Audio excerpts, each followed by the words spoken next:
Santiago, Unang Kabanata.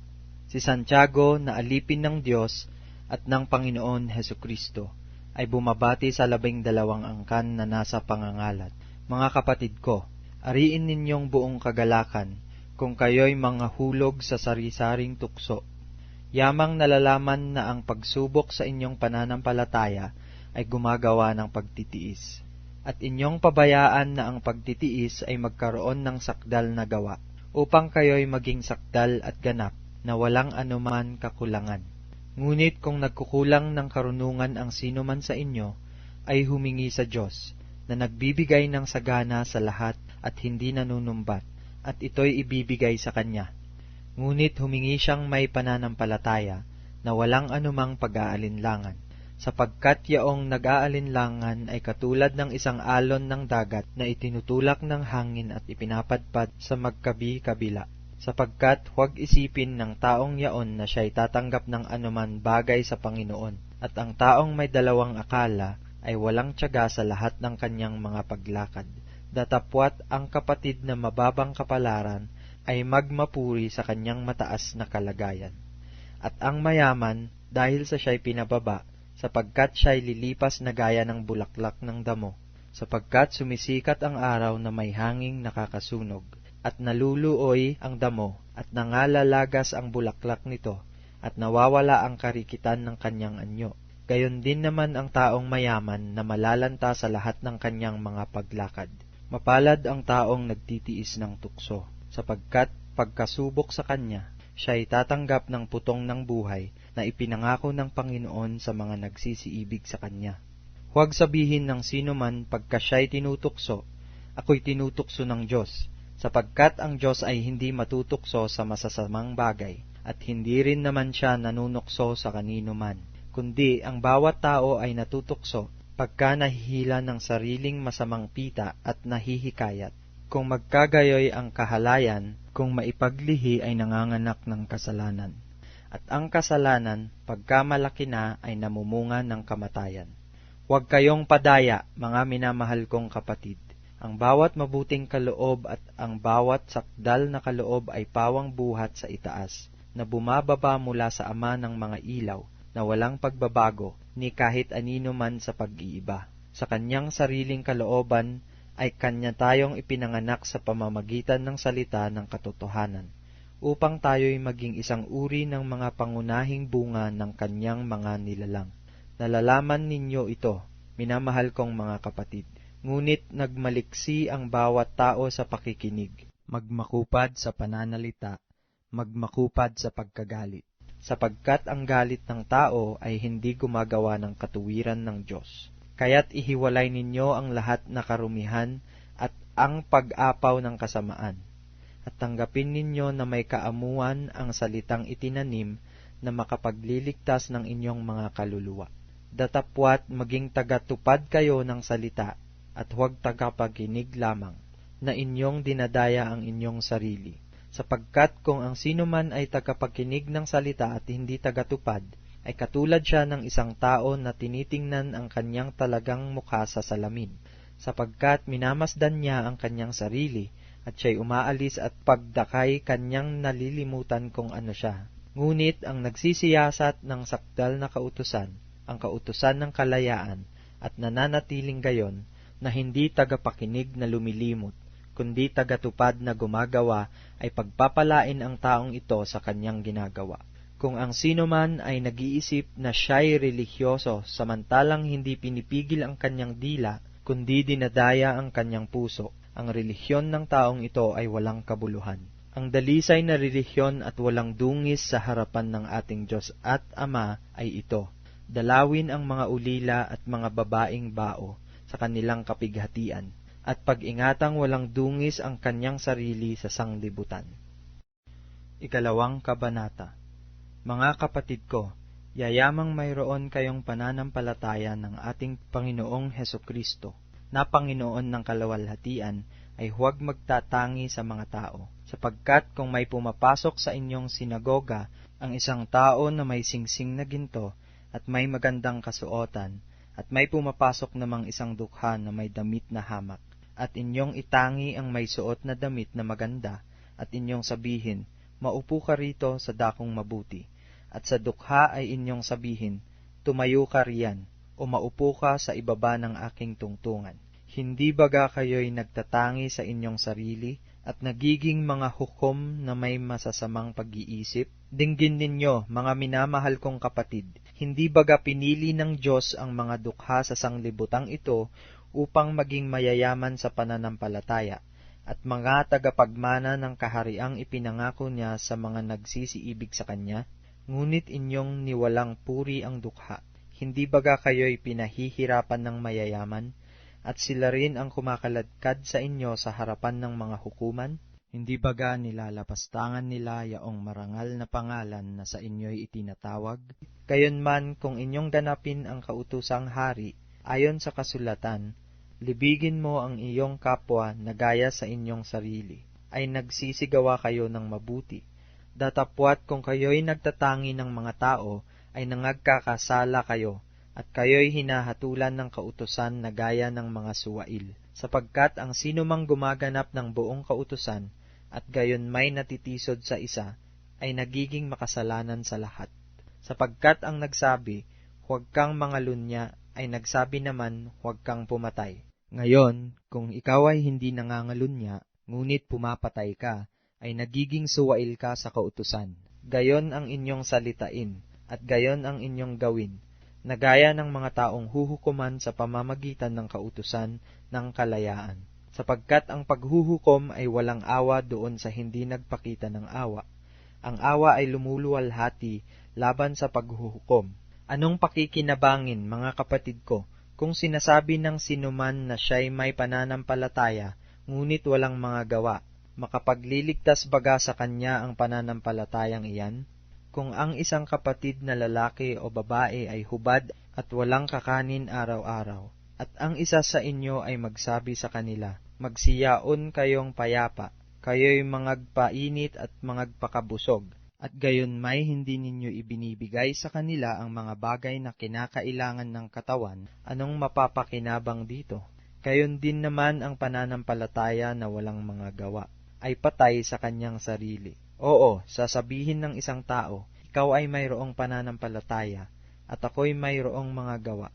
Ipakita mo sa akin ang iyong pananampalatayang hiwalay sa mga gawa, at ako sa pamamagitan ng aking mga gawa ay ipakita sa iyo ang aking pananampalataya. Ikaw ay sumasampalataya na ang Diyos ay iisa, mabuti ang iyong ginagawa.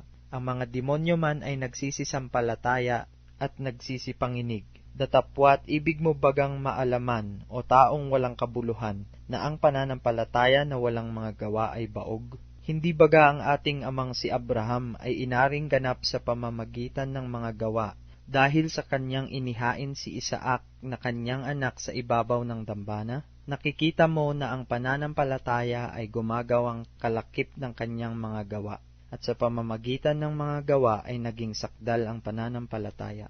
At natupad ang kasulatan na nagsasabi, at si Abraham ay sumampalataya sa Diyos, at yaoy ibinilang na katuwiran sa kanya, at siya'y tinawag na kaibigan ng Diyos.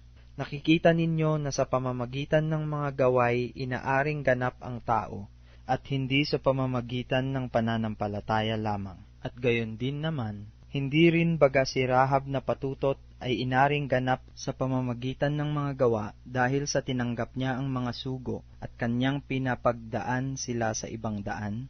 Sapagkat kung paanong ang katawan na walang espiritu ay patay, ay gayon din ang pananampalataya na walang mga gawa ay patay. Ikatlong kabanata. Huwag maging guro ang marami sa inyo, mga kapatid ko. Yamang nalalamang tayo'y tatanggap ng lalong mabigat na hatol, sapagkat sa maraming mga bagay, tayong lahat ay nangatitisod. Kung ang sino man ay hindi natitisod sa salita, ay isang taong sakdal ang gayon. May kaya rin namang makapigil ng buong katawan. Kung atin ngang inilalagay ang mga preno ng kabayo sa kanilang mga bibig, upang tayo'y talimahin, ay ibinabaling din naman natin ang kanilang buong katawan. Narito ang mga daong naman. Bagamat lubhang malalaki at itinutulak ng malalakas na hangin, gayon may sa pamamagitan ng isang lubhang maliit na ugit ay napapabaling kung saan ibig ng taga-ugit. Gayon din naman ang dila ay isang maliit na sangkap at nagpapalalo ng malalaking bagay. Narito kung gaano kalaking gubat ang pinag-aalab ng lubhang maliit na apoy, at ang dila'y isang apoy. Ang sanglibutan ng kasamaan sa ating mga sangkap ay dili iba't ang dila, na nakakahawa sa buong katawan at pinagningas ang gulong ng katalagahan, at ang dila'y pinagniningas ng impyerno. Sapagkat ang bawat uri ng mga hayop at mga ibon, ng mga nagsisiusad at mga bagay sa dagat, ay pinaaamo at napaaamo ng tao. Datapwat ang dila ay hindi napaaamo ng sinumang tao, isang masamang hindi nagpapahinga, na puno ng lasong nakamamatay. Siyang ating ipinagpupuri sa Panginoon at Ama, at siyang ating ipinanglalait sa mga taong ginawang ayon sa larawan ng Diyos. Sa bibig din lumalabas ang pagpurit paglait. Mga kapatid ko, ang mga bagay na ito ay hindi nararapat magkagayon. Ang bukal bagay sa isa lamang siwang ay binubukalan ng matamis at mapait. Maaari baga, mga kapatid ko, na ang puno ng igos ay magbunga ng asetunas, o ng mga igos ang puno ng ubas? Hindi rin naman babalungan ng matamis ang maalat na tubig. Sino ang marunong at matalino sa inyo? Ipakita niya sa pamamagitan ng mabuting kabuhayan ang kanyang mga gawa sa kaamuan ng karunungan. Ngunit kung kayo'y mayroong mapapait na paninibugho at pagkakampi-kampi sa inyong puso, ay huwag ninyong ipagmapuri at huwag magsinungaling laban sa katotohanan. Hindi ito ang karunungang bumababa mula sa itaas, kundi ang nauukol sa lupa, sa laman, sa dyablo. Sapagkat kung saan mayroong paninibugho at pagkakampi-kampi, ay doon mayroong kaguluhan at lahat ng gawang masama. Ngunit ang karunungang buhat sa itaas ay una-unay malinis saka mapayapa, banayad, madaling panaingan, puspos ng kaawaan at ng mabubuting bunga, walang inaayunan, walang pagpapaimbabaw. At ang bunga ng katuwiran ay natatanim sa kapayapaan sa mga nagsisigawa ng kapayapaan. Ika-4 na kabanata. Saan nagbubuhat ang mga pagbabaka at saan nagbubuhat ang mga pag-aaway sa inyo? Hindi baga nagbubuhat dito sa inyong mga kalayawan na bumabaka sa inyong mga sangkap? Kayo'y nangag-iimbot at kayo'y wala, kayo'y nagsisipatay at kayo'y nangaiinggit at hindi maaaring kamtan. Kayo'y nangakikipag-away at nangakikipagbaka. Kayo'y wala sapagkat hindi kayo nagsisihingi. Kayo'y nagsisihingi at hindi kayo nagsisitanggap sapagkat nagsisihingi kayo ng masama upang gugulin sa inyong mga kalayawan. Kayong mga mangangalunya, hindi baga ninyo nalalaman na ang pakikipagkaibigan sa sanglibutan ay pakikipag-away sa Diyos? Sino man ngang mag-ibig na maging kaibigan ng sanglibutan ay nagiging kaaway ng Diyos. O iniisip baga ninyo na ang kasulatan ay nagsasalita ng walang kabuluhan? Ang Espiritu baga na pinatira sa atin ay nagnanais hanggang sa kapanaghilian, ngunit siya'y nagbibigay ng lalong biyaya. Kaya't sinasabi ng kasulatan, ang Diyos ay sumasalansang sa mga palalo, datapwat nagbibigay ng biyaya sa mga mapagpakumbaba. Pasakop nga kayo sa Diyos, datapwat magsisalangsang kayo sa dyablo, at tatakas siya sa inyo. Magsilapit kayo sa Diyos, at siya'y lalapit sa inyo. Mangaglinis kayo ng inyong mga kamay, kayong mga makasalanan, at dalisayin ninyo ang inyong mga puso, kayong mga may dalawang akala. Kayo'y mangagbighati, at magsihibik, at magsitangis, inyong palitan ang inyong pagtawa ng paghibik, at ang inyong kagalakan ng kalumbayan. Mangagpakababa kayo sa paningin ng Panginoon, at kanyang itataas kayo. Huwag kayong mangagsalita ng laban sa isa't isa, mga kapatid. Ang nagsasalita laban sa kapatid, o humahatol sa kanyang kapatid, ay nagsasalita laban sa kautusan, at humahatol sa kautusan. Datapwat kung ikaw ay humahatol sa kautusan, hindi ka na tagatupad ng kautusan, kundi hukom. Iisa ang tagapagbigay ng kautusan at hukom. Sa makatwid bagay ang makapagliligtas at makapagwawasak. Datapwat sino ka na humahatol sa iyong kapwa. Magsiparito ngayon kayong nagsisipagsabi, ngayon o bukas ay magsisiparoon kami sa gayong bayan, at titira kami doong 1 taon. at mangangalakal at magtutubo. Kayo ngang hindi nakaaalam ng mangyayari bukas. Ano ang inyong buhay? Kayo nga'y isang singaw na sa sangdaling panahon ay lumilitaw at pagdakay napapawi.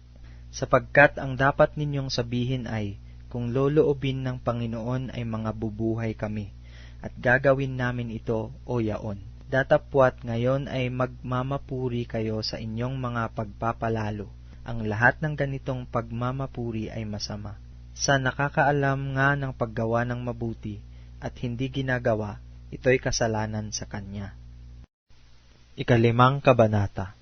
Magsiparito ngayon, kayong mayayaman, kayo'y magsitangis at magsihagulgol, dahil sa mga karalitaan ninyong sa inyo'y darating. Ang inyong mga kayamanan ay mga bulok, at ang inyong mga damit ay nginangat-ngat ng tanga. Ang inyong ginto at ang inyong pilak ay kinakalawang na. At ang mga kalawang na ito ay siyang magiging patotoo laban sa inyo, at gaya ng apoy na lalamunin ang inyong laman. Kayo'y nagtipon ng inyong mga kayamanan sa mga huling araw.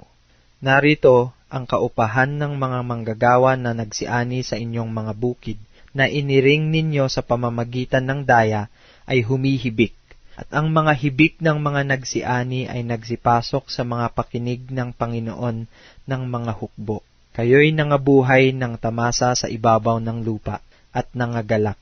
Inyong pinataba ang inyong mga puso sa araw ng patayan. Inyong hinatulan, inyong pinatay ang matuwid, hindi niya kayo nilalabanan. Mangagtiis nga kayo, mga kapatid, hanggang sa pagparito ng Panginoon. Narito, inaasahan ng magsasaka ang mahalagang bunga ng lupa na may pagtitiis, hanggang sa tanggapin ang ulang maaga at huli. Mangagtiis din naman kayo, pagtibayin ninyo ang inyong mga puso, sapagkat ang pagparito ng Panginoon ay malapit na. Huwag kayong mangag-upasalaan, mga kapatid, laban sa isa't isa, upang kayo'y huwag mahatulan. Narito, ang hukom ay nakatayo sa harapan ng mga pinto. Kunan ninyong halimbawa ng pagbabata at ng pagtitiis, mga kapatid, ang mga propeta na nagsipagsalita sa pangalan ng Panginoon. Narito, tinatawag nating mapapalad ang nangagtiis. Inyong nabalitaan ang pagtitiis ni Job, at inyong nakita ang pinapangyari ng Panginoon, kung gaano ang lubos na pagkahabag at ang pagkamaawain ng Panginoon. Ngunit higit sa lahat ng mga bagay, mga kapatid ko, ay huwag ninyong ipanumpa, kahit ang langit, ni ang lupa, ni ang anumang ibang sumpa, kundi ang inyong oo ay maging oo, at ang inyong hindi ay maging hindi, upang kayo'y huwag mga hulog sa ilalim ng hatol. Nagbabata baga ang sinuman sa inyo? Siya'y manalangin. Natutuwa ang sinuman? Awitin niya ang mga pagpupuri. May sakit baga ang sinuman sa inyo? Ipatawag niya ang mga matanda sa iglesia, at ipanalangin nila siya. Napahiran nila ng langis sa pangalan ng Panginoon. At ang panalangin ng pananampalataya ay magliligtas sa may sakit, at ibabangon siya ng Panginoon. At kung nagkasala siya, ay ipatatawad sa kanya. Mangagpahayagan nga kayo sa isa't isa ng inyong mga kasalanan, at ipanalangin ng isa't isa ang iba, upang kayo'y magsigaling. Malaki ang nagagawa ng maningas na panalangin ng taong matuwid. Si Elias ay isang taong may pagkataong gaya rin ng atin, at siya'y nanalangin ng buong ningas upang huwag umulan, at hindi umulan sa lupa sa loob ng 3 taon at 6 na buwan. At muli siyang nanalangin, at ang langit ay nagbigay ng ulan, at ang lupa ay namunga ng kanyang bunga. Mga kapatid ko, kung ang sinuman sa inyo ay nalilihis sa katotohanan, at siya'y papagbaliking loob ng sinuman, ay alamin nito na ang nagpapabalik loob ng isang makasalanan mula sa kamalian ng lakad niya ay magliligtas ng isang kaluluwa sa kamatayan at magtatakip ng karamihang kasalanan.